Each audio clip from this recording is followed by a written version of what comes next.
namhlanje imessage yethu ithi the most dangerous enemy in our lives is your mind. The most dangerous enemy endijongene naye ebomini bam mindset yami, mind yami. Nawe the most dangerous enemy ofacene nayo yindlela yakho. Khala tasakwenza le practice uvala amehlo akho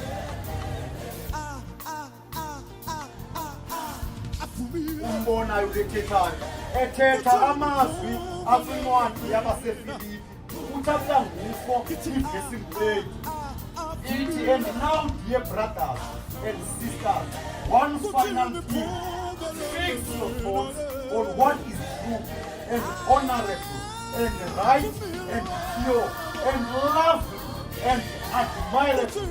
Think about these things that are excellent and worthy of praise.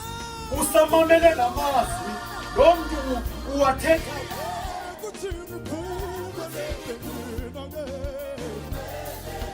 I am